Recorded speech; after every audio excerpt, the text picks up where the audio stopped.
And welcome back. Sioux Falls native and Washington alum Nate Gerry's NFL career has been kind of an interesting one. The Philadelphia Eagles cut him, signed him back, and then switched him from safety to linebacker. But as Brandon Green tells us, Gerry is finally settling in on the chaos of the NFL. If football is a game of adaptation and adjustments, then you could call Sioux Falls native Nate Gerry a football chameleon. I've been here, I've been, in and out of different positions, moving around left and right, middle.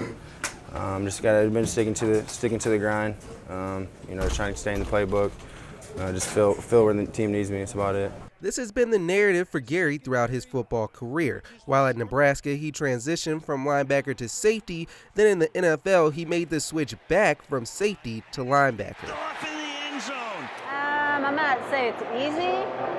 I mean, you got to put on weight. It's a totally different position, so you're closer to the ball, so it's a little bit faster versus being a safety. You're a little bit further back. After a rocky start to his NFL career, Gerry has finally found some footing at his new position as the Eagles' Swiss Army knife. He is leading the team in interceptions and registered his first career NFL touchdown this season. It's a pick six. I just feel a lot more comfortable compared to the past couple of years. I've been thrown in like 3 or 4 different positions this year so far, so I just feel a lot more comfortable playing the game of football and our defense. I think that's been helpful for me.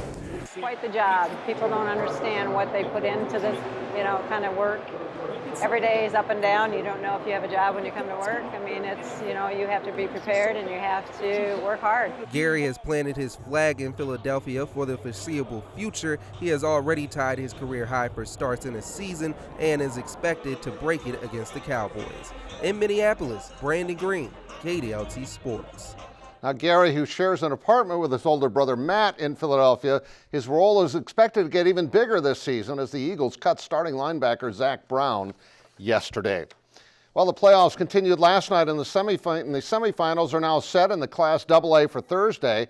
The top-ranked Washington boys took on Lincoln in the AA quarterfinals at Howard Wood Field. Late first half, this is Kevin Hernandez who boots it home and makes it 1-0 Warriors at the half.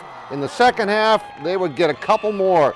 This one off a penalty kick. Alex Bittner uses his knee and knocks it in. And the Warriors go on to win 3-1. All right, let's look at the pairings now in the semifinals, which are tomorrow night. It's going to be Washington and Aberdeen in the first game at 5, Roosevelt and Brandon Valley in the second game at 7. The boys' championship Saturday at Harrisburg, Sioux Falls Christian and T area. Girls semifinals, games are at Yankton and at Aberdeen. They are the number 1 and number 2 seeds at 5 and 4 o'clock against Rapid City Central and Lincoln. And T area and West Central match up in the 11 o'clock game for the championship in Harrisburg on Saturday. The top-ranked Roosevelt Rough Riders in 11 AAA were at Rapid City to play Friday night's game last night, and the Riders, wow, they had themselves some fun after a long bus trip with Kim Nelson at the helm. They jumped way out early. This is a touchdown by Joe Teray, finds the end zone, makes it 29-0 with 4 minutes left in the first quarter. And we'll finish the highlights with Joey Hughes. He gets the pick. He's going to score. They led 43-6. They went on to win 71-20, and they'll play again, of course, this Friday night. And that's a look at sports. We'll all be right back.